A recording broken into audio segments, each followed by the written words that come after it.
Well, hello, everybody. It is actually the top of the hour on the um, on the East Coast. I am your host, Allison Johnson, and we are going to be doing this month, being mindful in the midst of chaos. I am so glad you have joined us. I am your webinar host, Allison Johnson, and my co-host this month is and producer is Miss Deborah Williams. Deborah, say hello to everybody. Hi, thank you, Allison. My name is Deborah Williams, and all of my friends call me Deb. Because you're my friend, you can call me Deb as well. I'll be monitoring the chat today, and so please consider putting your information into the chat. I've got a quick tip for you. If you take a look on the right-hand side of your chat area in the to field, there is going to be a smiley face emoji. If you want to use a thumbs up or a thumbs down, or you have a question, just use the emoji, and that's a simple way for you to be able to respond. Thank you. Back to you, Allison. Okay, thanks, Deb. All right, so let's get started. Let me tell you a little bit about the company. Some of you may not know. I am the president of the Lee Johnson Group. I like our tagline is hunger, grow, and impact, because I love to work with people that are hungry, they want to grow, and they want impact in their life. So that's what we're all about. We do our work through webinars, through this webinar series that you're participating on today, or you are actually reviewing out on YouTube. And we do mastermind groups. You can see training. Group coaching is another strategy that we use, as well as one-to-one coaching.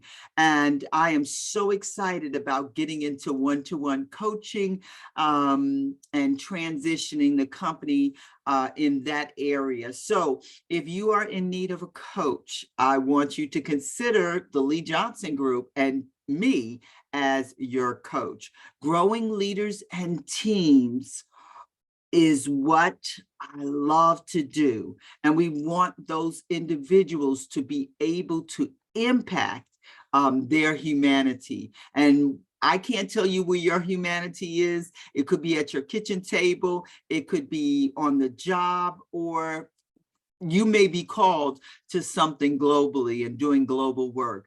In any case, we want to equip you, to come alongside of you and equip you to be able to do what you do best with other individuals. So welcome.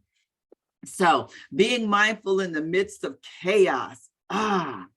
Let's see what we're going to talk about here. What do you think of when you think about the word chaos? When you hear chaos, what comes to mind? Let's put it in the chat. This is an interactive webinar, as you well know, and some of you who have been with me for a few months now, put it in the chat. What do you think of when you think about chaos?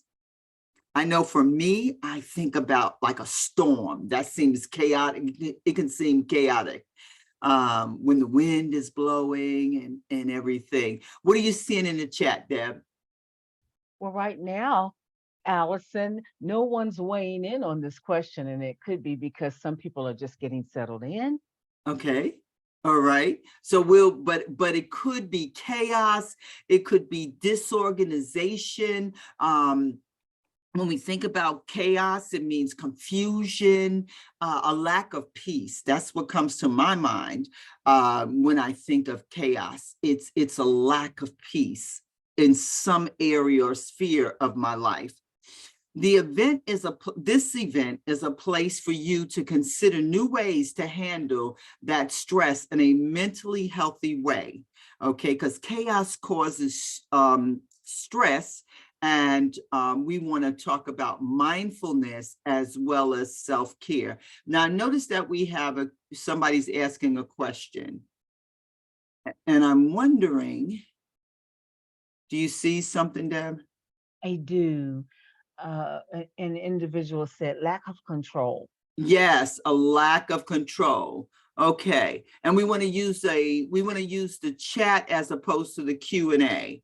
I don't know, chat should be there for them. The chat is disabled. The chat is Nessie. Okay, let's figure that out. Let's get that up and running. Can you do it on your end? That's why people. Yeah. I can see the chat, but I'm unable. I am unable to do anything with that, Allison, unfortunately. Okay, so you can respond to in the questions and answer section, then it looks like. Okay. Is that what people can do? Yes, it looks like there's Jackie has said the chat was disabled, and so that's all I'm getting. So Okay, I can, if they can read, or excuse me, respond through the question and answer, then I can send them information via the that's chat. the way we'll work. We'll work Okay, that way. Okay, thank you. sure. It's more than one way to skin a cat. Yes, Welcome, Jackie. and thank you, Jackie. All right. So let's look at our outline for being mindful in the midst of chaos. See, you know how chaos Yeah, happens. I saw that heart go up with love. I appreciate yeah. you guys. We're going to be looking at the challenges of life, right? That's the first. We're going to lay that foundation about when we're dealing with chaos. And then we're going to look at some things that we should separate from to bring chaos under control. And that section there, we're going to look at four things. It's going to be actually four different types of people, y'all. Self-care. What can we do for self-care? How can we feed our soul? And also motion. How can we mobilize? How can we get in motion? So that's what we want to be able to do. And remember, our chat and chat may not be working. I'm seeing some numbers, so maybe we've got it fixed. But definitely Q&A. You can respond in the questions and answers section. Either way, talk back to us as we go through. All right, challenges of life. And you know what? It's so funny because here we are doing a webinar. There's no reason why the chat is not working, y'all, right now. And yet, and you just got to push through that kind of stuff, right? Everyday life has lots of challenges. We've tested this and everything, and then we get on live and you can't use the chat. What's that about? Who knows? It doesn't matter. We're going to keep on going. So let's shift the way you cope with these everyday challenges. That's what we're going to be. That's a key thing because it happens at work, it happens at home, relationships, and it happens in our own head. Okay. And we want to know how to deal with these stressors. So when you think of one thing that stresses you out, all right, and we're talking about being mindful of this chaos that goes on, it starts with stress. So what's one thing that stresses you, that can stress you out? So right now, the technology could try to stress me out. I'm not giving it an ounce of my attention. We're going to move forward. As long as we're recording, we're good. Someone else, what stresses you out? What are you seeing, Deb? Not too much going on. I think right now, the job, like you said, technology. Uh-huh.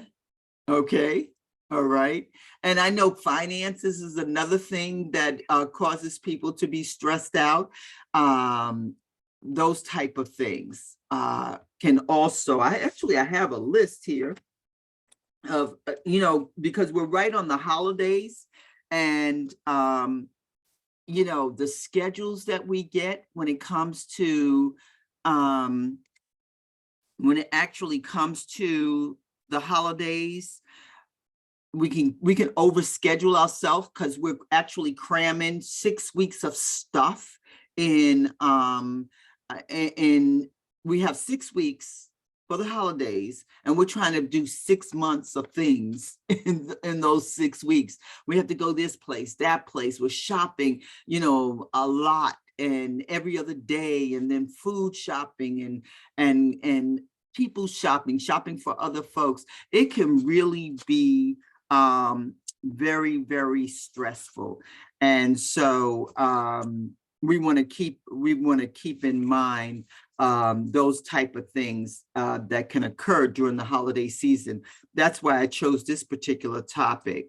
All right, when we're dealing with this idea of the everyday challenges, the key is mindfulness. And we're going to talk about self-care. So when we talk about mindfulness, we're talking about the quality or state of being conscious and aware of what's happening. The next one, when we talk about self-care, it's how do I regulate and get back into control and do it deliberately. And I'm the one that's self-initiating how I'm going to react to this. So right now I'm speaking to myself and saying, be still, be calm, let's keep rolling, okay? Self-care and mindfulness go hand in hand. And I like this particular picture. I chose it because I want us to understand that when we're in chaos, we want to be mindful of it. And then we want to figure out what's the best way to care for ourselves in that particular situation so that we don't melt down and we don't have a whole bunch of challenges, but we keep right on going. Take a licking and keep on ticking, y'all. All right. So when we look at the challenges of life, we also want to understand that mental health is just as important as our physical health. Historically, in our society, we have not been told or given permission to care about our mental health. In fact, we have been shamed when it comes to mental health because we're supposed to be strong and rugged and be able to take things, so to speak, right? But this says we have been taught to give our mental health the attention. We have not been taught to give our mental health the attention that it deserves. And as a result, we've learned to sweep things under the rug, grin and bear bad relationships. We get overloaded and our schedules become wild because we don't know how to say no. And we don't even relate it to mental health, but it is. If I'm going to be physically strong, I also want to be mentally strong. And so there's some things I can do. Before you start taking steps to control the way your mind reacts to chaos and difficult situations, it's important to learn how to consciously understand chaos and how it affects you. All right. Then you can measure to mend. Then you can take measures to mend or redirect or control, right? The cognitive process, what you're thinking about it. But I first have to be able to know that it's happening. All right. So challenges of life are going to happen.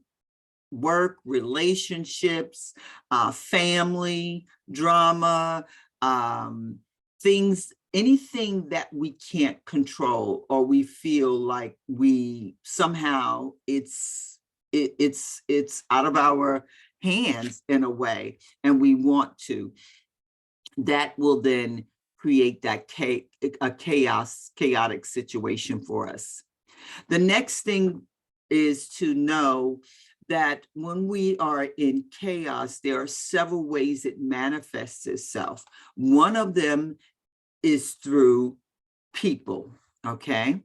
So when we're dealing with folks, we want to understand that you cannot fix a problem that doesn't belong to you. You cannot fix a problem that doesn't belong to you. And I like this picture because it kind of almost seems like it's a mom and a younger daughter, and there's some drama going on. All right. Whether we're born into families with difficult people or we find our way to them through friendships or partners or coworkers, it's challenging to know how to best to respond to people who bring negativity and unhappiness into our lives. All right. So one of the first things is to know what you own and what's theirs. Okay. Um, you, I like the way this reads here. You cannot, let me go back. One of the first things you can do is realize that the behaviors being presented to or reflected at you are not your fault. All right. And the way that others cope with their feelings is part of their mental health and not yours. So, it is not a reflection of who you are if someone else is in crisis. And what happens is oftentimes we absorb their things, if you will, or their feelings and their emotions, and we think we have to be the one to fix it. Fix it. And if we can't fix it, then we feel like there's something wrong with us. Don't take it on. That's their stuff, right? So you cannot fix a problem that doesn't belong to you. You should be writing that down, right? Only fix my own problems, all right? You can give advice. Let me go back. You can give advice if they ask you, or ask them, what do you need from me right now? That's really important. The next thing is number 2 is distance yourself from those who bring more pain than joy. Oftentimes, the source of chaos and negativity comes from the people we choose to surround ourselves with. All right. We have a choice to be around certain people. All right. If you're around people that gossip, they're overly critical, and it could be your family. You could be in a toxic relationship. If you're married, you need to get help and counseling, right? And if not, if it's somebody who you're in relationship with that you don't need to be in relationship with them, cut the ties. Because if people bring you down, what happens is you have a choice to kind of separate from that energy, is the bottom line. Okay.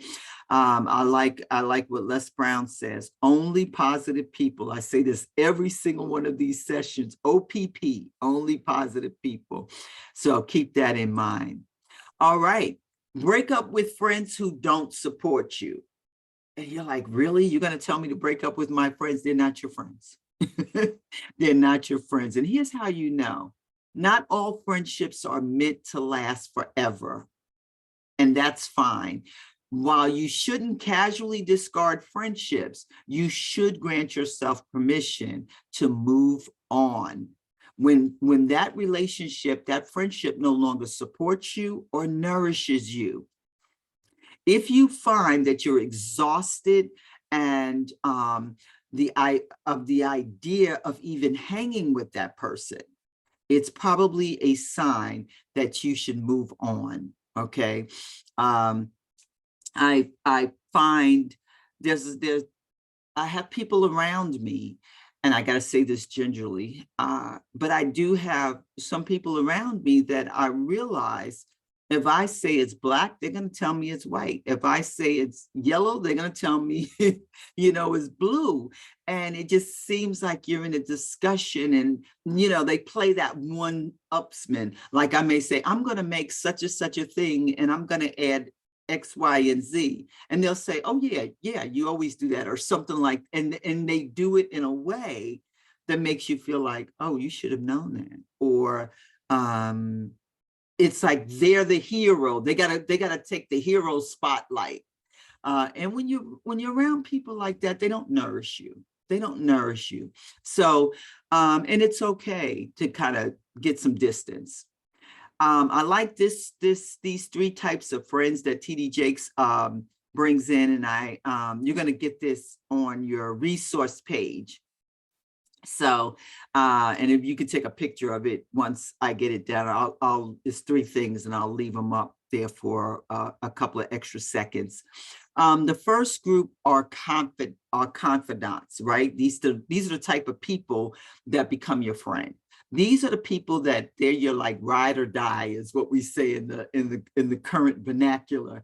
They love you unconditionally.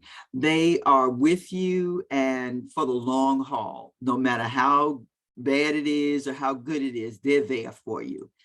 The next one are what we call the constituents.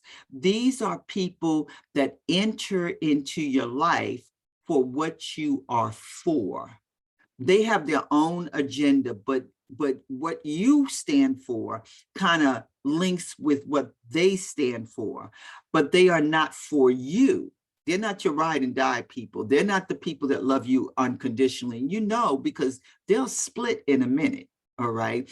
They may see that you have a particular position at work or a particular position at church or someplace where you function, and they are connected to you because of your title.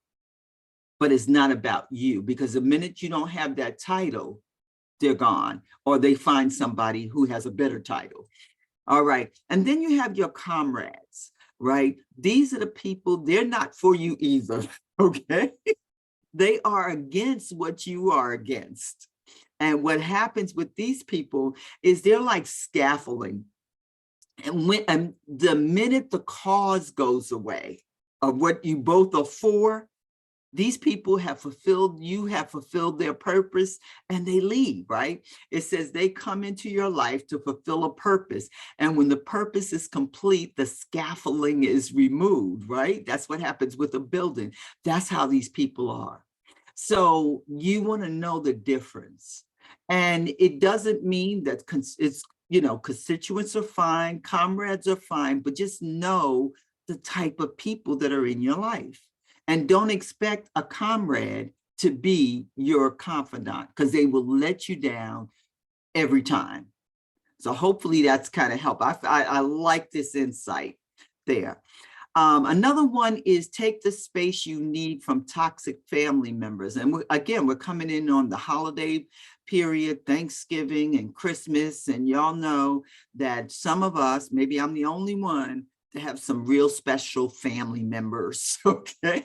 I call them special. So set limits on the amount of time you wish to spend, okay, interacting with toxic people.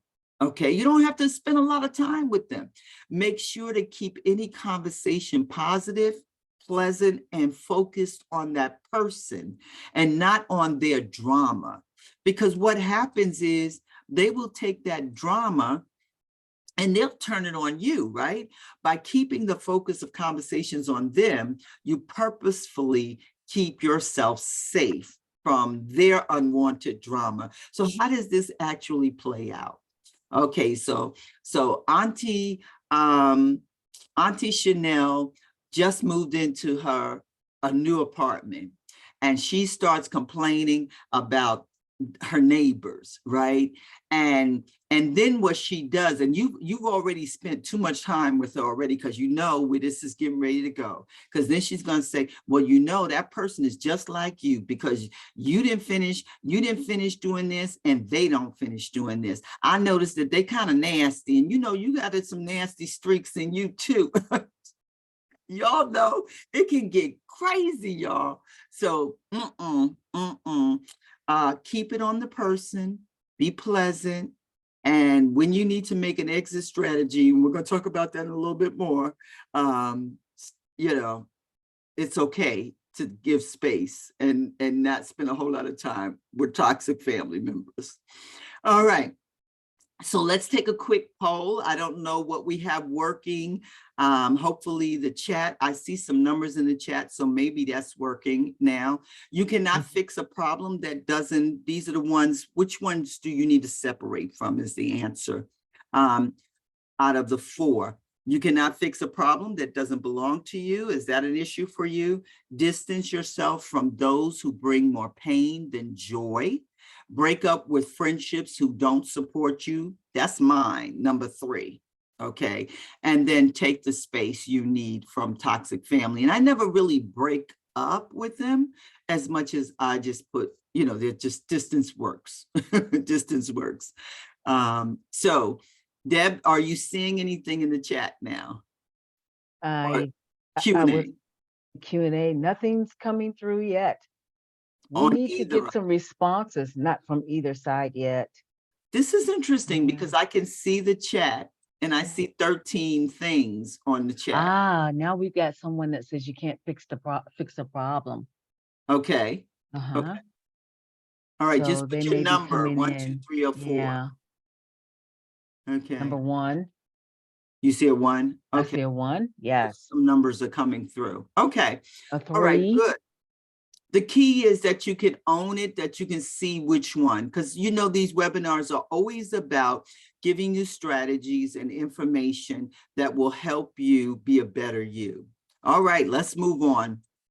We're gonna this here is just saying that and it's giving you permission to know that you do not have to keep people in your life the whole time, right? You play a role in determining how long you walk along a certain path with individuals, and give yourself permission to say, okay, peace out. Peace out. All right, let's keep moving.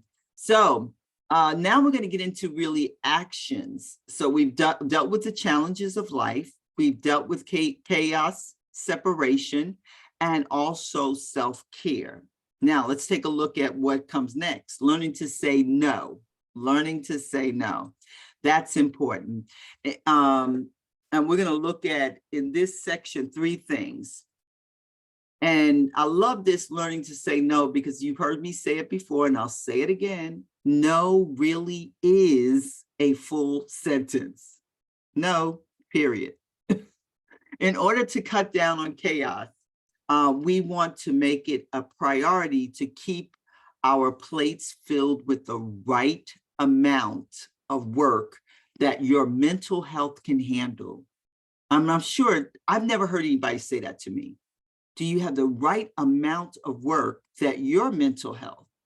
Because again, when we hear mental health, when we hear about our minds, we feel like, oh, what you're trying to say, and it's not what you're trying to say. It's trying to say that just like exercise, you want to keep your mind decluttered.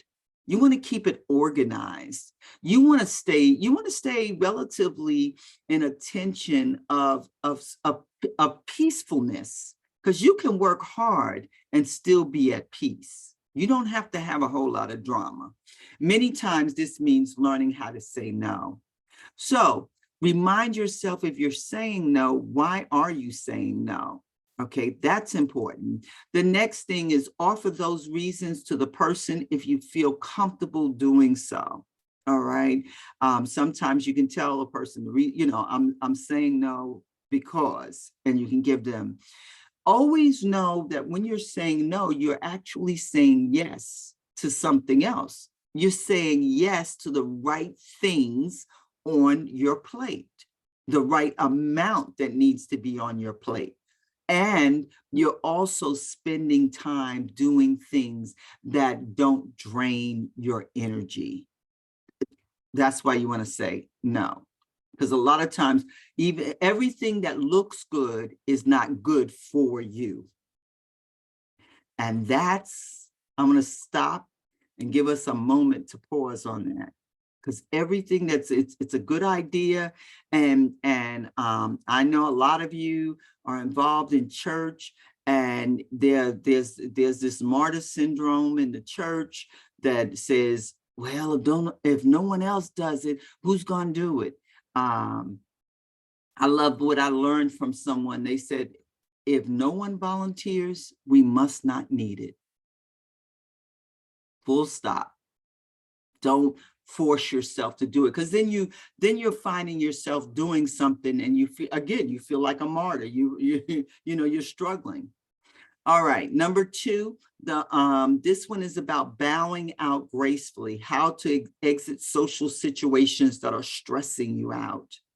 Be polite, save yourself, and don't stay too long. Okay. And withdrawing can be difficult, but You can spend 5 minutes chatting. 10 minutes more is more than enough. Remember Auntie Chanel? After 10 minutes, I know where the conversation is going. And so I want to step back and exit. Excuse me. I see someone I need to talk to. Excuse me. And I will do that in a minute, right?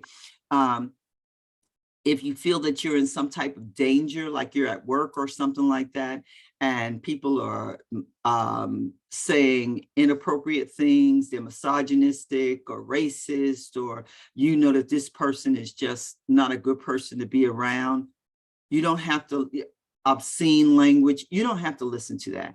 You can step away from it, okay? Excuse yourself. I've got to go, and walk away, all right? The next one is surround yourself with people who support you. And when you see this, some of you might be saying, well, I don't, who can support me in this? Well, you can find support groups, people that have the same interests. If you like to get out and walk, do that. If you like to listen to music, get around people that like that. That genre that you like, any positive connections you can make, you want to invest in that, which will help you bring peace to your mind, okay?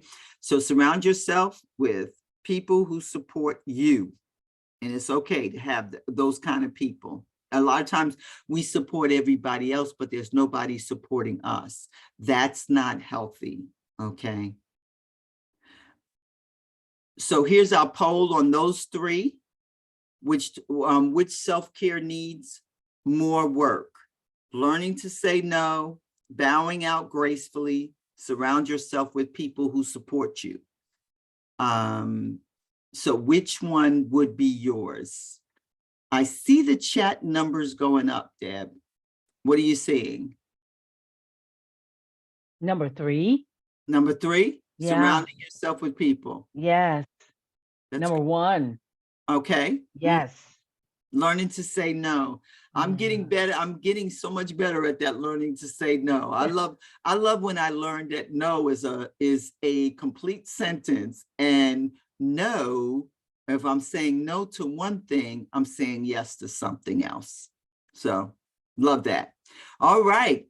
Great work there in the chat. Thank you for participating. Challenges of life, chaos, separation, self-care. Is what we've talked about so far. And now what are 6 things I can do to feed my soul? This is what I call the soul food section, y'all. First of all, creating spaces that bring you calmness. How do you feel in a space that is chaotic? How do you feel? What's that feeling word? When your space and your area is chaotic. Mine is rattled. What's yours, Deb? Tension. Tension. Yeah. Anxiety. What are people saying in the chat? Stressful. Yeah. Anxious. Yeah, this is what it does. Look at this picture here. I know somebody who that's their house. Overwhelmed. How about that? Yes. We've got an overwhelmed. Yes. Yeah. This right here would overwhelm me, right? Cluttered home, cluttered mind, because what happens is it almost starts, it begins to crave, what do you call it? Cave in on you. If my rug, and I have white rugs in my house, if my rug with, the high traffic area, if it gets where you can see the dirt, and I hate to even admit this, but I'm gonna admit it, right? If I start seeing that dirt, that just bothers me. It feels like, ugh. I had my husband and me, and we was just scrubbing that area. I need new carpets, but that's another story. But it clutters you. It makes you feel anxious. So here's a question. How can you make a space feel better? So for me, on those rugs is to get it clean as I possibly can after 17 years. Um, what about you? What are some of the things you can do? The person that says overwhelmed and different things like that. What are you saying, Declutter. Deb? Declutter. How about Yes. that? Uh-huh. Yeah, that's a good. Go ahead. What else? Yeah. Not seeing anything else yet. Okay. I know like sometimes for me, Clean it. what I'm is what sorry. They go said ahead, Deb. clean. Clean and organize. Yes. Yes. Very good. Yeah, yeah. So these are some of the things we can do to make that space feel better. Here's something else you can do, and this is our second one. Put deal with curate good energy and positivity reminders. If you're at a loss for where to start, you can do a mood board. You can do pictures. You can do quotes. Fun furniture store. Um, somebody says that, you know, that's what the researchers said in the information. I said, who goes to a fun furniture store? I'm not even sure what a fun furniture store is. Maybe you know. Put it in the chat if you know what a fun furniture store is. But the point is, do something that feeds the soul. Do something that makes you feel good. In other words, bring in colors, pictures, quotes. And have things around you that bring you a bit of joy. That is key. I love quotes and things of that nature. So I was back here on my in my, you know, I realized this morning, y'all, that as I was looking in my bookcase for some quotes and what did I have on that, which I have quite a few books on that. But I said, this is my Google. People look at back then, they said, are those all real books? They are my books, okay? But this was life before Google. And I am a trainer and an instructor, and I design courses and things of that nature. I gotta have material. That's my Google before Google was what it is now. So like this one here is famous Black Americans, right? And this is Pearl Bailey. She said, I don't know what I'm going to read, but here we go. The prejudiced people can't insult you because they're blinded by their own ignorance. I had one here with, oh, here it is. Martin Luther King. I thought this was good.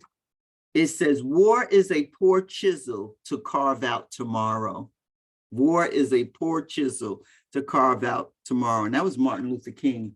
I love this one. This is my favorite one. And I kind of keep it by my desk. Hopefully you can see it. It's Inspiration from the Top by Zig Ziglar. And what I like about this book is it's just pretty. It's a pretty book. When I go and I look at the quotes, it looks nice. Hopefully you can see that. And I did this one here on character. It says, character is what you are in the dark. And then it says, commit your way to the Lord, trust in him, and he will do this. All right. That give you that type of character. Genius is 1% inspiration and 99% perspiration. So if you think you're going to get it and not work, hello. All right. So those are some of the things I like to do, positivity reminders. And this is one of my favorite. You may have seen, I'm sure you saw this. This is my courage rock. And I just keep it right by my desk. Courage. Sometimes when you don't want to do something, it's like you got to get that grit, courage. So I just keep that right there on the side of my desk. Love it. Love it. And I know some of you have those type of things all around your desk and different things like that to keep you inspired. Generate positivity by spreading compliments, okay? And this is kind of fun because this feeds your soul. When you bring a smile to someone else's face, or you say something that they're not expecting, you're spreading positivity. So it says, when you curate positivity, it spreads. Each day, do something to someone that you don't even know. Like I'll walk past somebody but now it has to be genuine and you have to mean it. So one of the things is to look at a person as you're going by them and what do you like? What do you like that you see? And women, we have a tendency, we invest in our dress and how we look and what our hair looks like, etc. And when you say to a woman, that hair looks nice, or your hair looks nice. Don't say that hair looks nice. Say your hair looks nice. With me, you never know what you're gonna get, but all right, I'm cracking myself up. Let me get back. Come back. All right. So anyway, comment on on something that you like. Okay.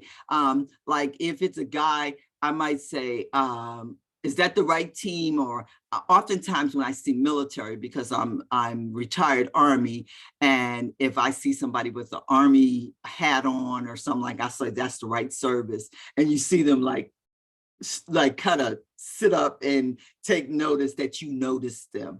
And so I'll say something like, oh, those are cute boots, or oh, nice shoes, or and keep right on walking. But I know I've made their day because they don't expect that. So anyway, all right, enough on that. Check how you think about others. Check how you think about others.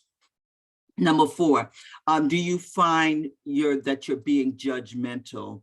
And if you're finding that you're judging someone, pause and shift your thoughts, because you don't know a lot of times. Now, just like I can find something that looks nice on someone, or I can make their day, I can also look at them and judge. Now, what were you thinking when you put that on this morning?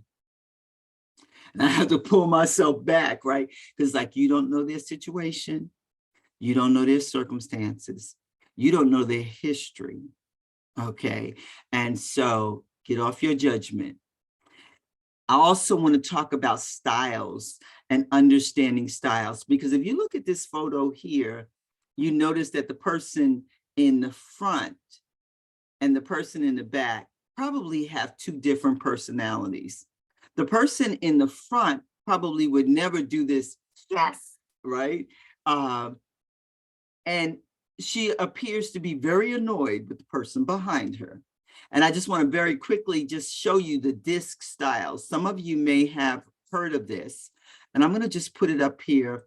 When we're talking about people with questioning and they're dominant, all right, these are people that are very direct and very decisive.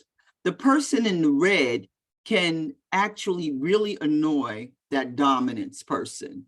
Or if the dominance person is looking at the person with the red shirt down here at the bottom, they can be annoyed by them, okay, as well. And let me see, go to the person in the blue shirt up here at the top. They are, and I'm working with 2 screens, so active and influencers. They are, this person is they're the people type people. I call them people. They're the ones that they love potlucks. They love to get us to go to lunches together, and we need them in the workplace. And they are very interactive and high relationship. This person down here at the bottom in the blue, he's the thoughtful person, right? Very accepting and steady, very accepting and steady.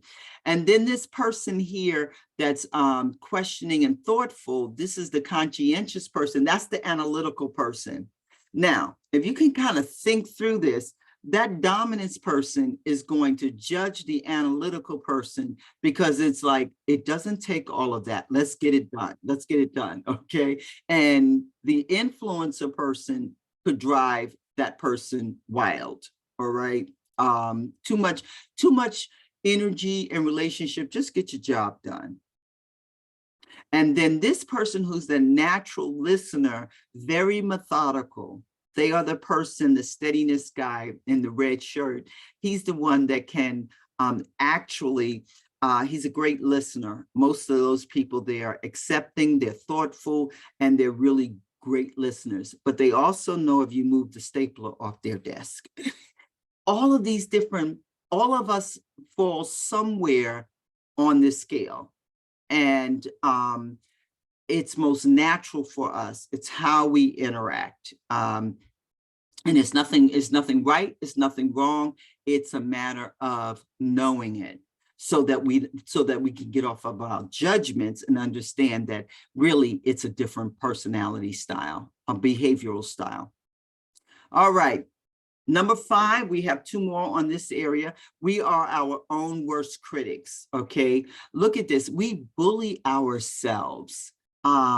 Obviously, our mental health takes a toll when we're telling ourselves, you can't do this, and you haven't done that, and why haven't you this, and da-da-da-da-da. We talk to ourselves. We would not talk to other individuals the way we talk to ourselves.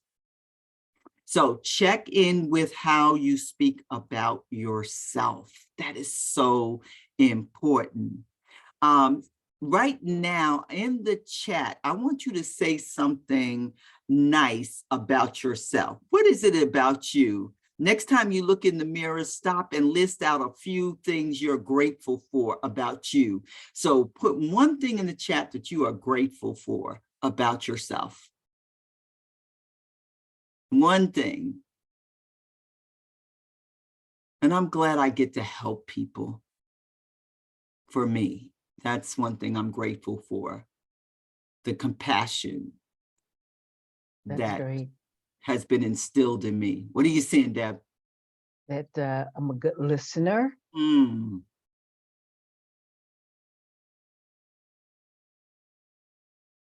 Would like to hear somebody. A good friend, yes. yeah, yeah. A ride or die. I would say I'm a ride. I'm a good ride or die. Person. Good, good. I got to find out who that is. I'm going to need me another ride or die person. All right. Thank you for your participation. Number 6 is use your breath as a tool. When you find that you are in a chaotic situation, this is part of self-care, is breathe. And what researchers say that's really good, they say, to use mimic the waves. And a good way to do that is to actually just take a deep breath in. Let's try it right now. Take a deep breath in. And you're going to count to 6 backwards. So let me take my breath again. Okay, 6, and we're going to go down. And just see how that feels. So I'm taking my deep breath now. 5, 4, 3, 2, 1. I don't know about you, but right now I feel like hopefully you felt that. Hopefully you felt that. And I mean, you could do that when you find that you're just like, I call it being hanging on the fluorescence. Take a deep breath, 6, 5, and just count down very slowly and let it out. And everything in you sort of centers. All right, we're back to a poll. How can we be nicer to ourselves, to give ourselves some soul food? Which can feed your soul most? 1, create spaces that bring you calmness. Curate good energy with positivity reminders. Spreading compliments. Check how you think about others. Check in with how you speak about yourself. And use your breath as a tool. I need to remember number 6, because as I was studying for this webinar, I found myself doing that breathing, and I said, "Ooh, that feels pretty good." So for me, it's number 6. What number are you putting in the chat? What do you see, Deb? So far, we see a number 1. Uh-huh. I myself like number 6. Yeah. Yeah. But I have to go along with the recipient who said number 1 as well. Right. Make that Yes. space of calmness. Yes. That is really good. I hope somebody I got a tries the couple number spreading the ones. compliments. What do you see, a Yeah. 4? No, I see a couple of number ones. No Yeah, fours yet. yeah. Okay, Yeah. good work. Thank you for participating. All right, finally, we've got one more area to our outline. We've talked about the challenges of life come. Chaos separation is really important for our health, and that's really getting away from toxic people, making sure that we're taking care of ourselves, as well as giving ourselves some things that actually feed our soul. Our last one on the pyramid is let's get mobilized, let's get in motion. So there's some ways we can do that. And these are all action steps. Number one, exercise for your mental health. You knew I was going to throw that in. Some of you are like, I don't want to exercise. I found out something. And I kind of knew this study and I looked it up. I looked it up this morning, actually. And people who own dogs, they walk 5 hours a week. 5 hours a week. One study. This was from it was the New York Times, and the article is May 29th, 2019. And you can look it up. The difference between people who own pets, dogs in particular. They say that people exercise 300 minutes a week, who own animals, to 200 minutes for those who don't, who have dogs. So they walk 300 minutes is 5 hours, and 200 minutes is 3.3 hours. So maybe you might want to get a dog. Also, there's some research that says areas that have more dogs, where people have own pets and they walk, they're walking their dogs. I've never seen anybody walk their cat, but they're walking their dogs. Those neighborhoods are actually safer, they say. So I've seen some information about that.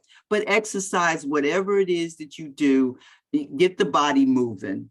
A friend of mine was telling me you can do 10-minute intervals on, even if you work at your desk a lot, you can get up and move around. On YouTube, they have these 10-minute exercises that you can get up and just move around for 10 minutes and do a couple of those, 3 of those. If you did 3 of those, that's 30 minutes a day that you're actually just up and moving around the house or whatever. So finding outlets for stress and anxiety are key. This is getting the left side of your brain, the creative part of your brain, moving and doing. I find that if I engage in art, there's something that becomes creative, whether you can color or not. Get some what do you call it, watercolors, the cheap set, and some paper, and just spend some time doing that. You'll be surprised and you don't have to be doing, you notice how this is an abstract. You could do something that's abstract, but it takes your mind. I remember there was an exercise with an artist that we did this, and it just the calmness that comes over you. So whatever it is, I know a friend of mine that's on the line right now, she has a cat. I'm sure she spends time petting that cat. Okay. So whatever works for you. What do you do? Let's put that in the chat. What are some things that you do that gives you that, releases that stress and anxiety? And I've told you I can paint or color rocks or something like that I get from Michael's, and it's calming. Are you saying anything, Deb? What do you do? Yes. I'm here swimming and cuddling with the dog. That's great. Uh-huh. Um, I think someone says that they say that they sit by the water. Oh, that's great. Yeah, yeah, They sit by the water. yeah. Yeah. So Yeah. anything that sort of nourishes you and relaxes you, give yourself time to feel your feelings. If you've had a loss in some way, or there's a major change going on in your life, give yourself time to feel those feelings. All right. Don't try to distract yourself, because that doesn't work. You want to release those thoughts and worries and anxieties. Talk to someone, and invest in yourself, and talk to someone who's a professional. A lot of times we can use friends and everything, and that works. But if you can, it's okay to talk to someone who's a professional that can just listen, because they're going to listen with a keener ear, that a non-professional doesn't have. So allow yourself that. You can also just journal, get those thoughts out of your mind. Some of you may be going through major transitions in life, and it's good not to hold that in, but to actually release it, because it gives you a new perspective. Create a gratitude journal is something. Keep a journal. Gratitude rewires our brain. We've done a lot of work on this in our past webinars. It's one of the best ways to train your brain to think more positively, because we're used to taking in negatives. We're used to looking for threats. The brain naturally does that. So when we have a gratitude journal, we are now rewiring ourselves. And it says to do one for 21 days. 21 days, 3 things every day. What are you grateful for? And then what happens is you start looking for the positive around you. Also, you want to spend some time getting to know yourself. That's really key too. You might say, getting to know myself. Yes, enjoy your own company, right? Give yourself some self-love, all right? I don't know about this spaghetti picture. It came with the package. But if that was my favorite restaurant, or he's at home, but it looks like, or he could be at work. Anyway, the bottom line is I would be at the Cheesecake Factory with my angel hair and shrimp, or whatever your favorite food is. Place, get a massage, get a pedicure, get your nails done. Even if you don't want your nails done, just get a manicure. Do something to relax, care for yourself. Love and cherish you. You are actually worth it. Invest in yourself. That's important. A lot of times we want other people to invest in us, but we don't invest in our own self. You deserve it. Buy yourself flowers. Last time I taught, or I told someone, buy themselves flowers. They called me and they said, Allison, I bought myself some flowers. They are so pretty. I love it. All right. So these are all coping techniques that mobilize us, right? Exercise, finding those outlets, giving yourself time to feel your feelings, keep a gratitude journal, and get to know yourself. So you know which one you want to do more of. And so go ahead and write it down for yourself as we get ready to close out. Good work today. We've kind of hopefully given you some strategies and techniques around being mindful in a chaotic in the midst of chaos.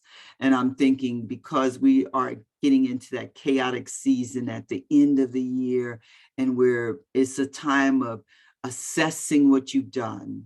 It's a time of filling up with holiday events. It's a time of loads of food and putting on 10 calories. Yeah, I mean 10 pounds, right? With calories that we consume at this particular time.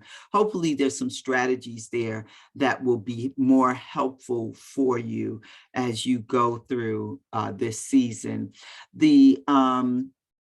Our life is shaped by our mind, what we think, how we feel, for we become what we think. And true or false, I'm sure I'm sure everybody probably on the line will say true. If you say false, I'll go ahead and put the false in the thing. Let's get some thumbs up. I don't know. Can we use the emojis or anything? Uh,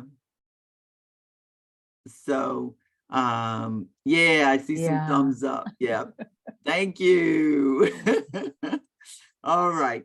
The resource, Deb is going to put the links in there for us on the resources. The resources for this workshop are awesome, y'all. Lots of good strategies. I would recommend that you go ahead on and print those out. So Deb's putting that in the chat for you, and hopefully you can see it. If you can't, contact me and we'll make sure that you get it. You can see all of the webinars that we've done. Next month is Core Values Reimagined. Please visit our subscribe and follow us, and please put some positive feedback out on social media for us. We would love that about the workshop and what you've learned. Next month, we're going to do Wednesday, December 14th. We're trying to get away from Christmas. So it'll be like in another 3 weeks, we'll do one, and then we won't meet again until January 25th, when we will do how to do a life audit.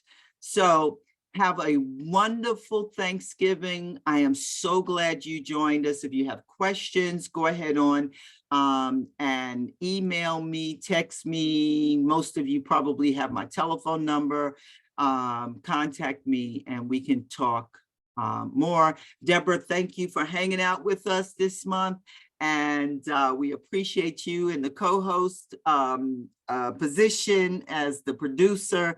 And you all have a great rest of the day. Take care. Bye now.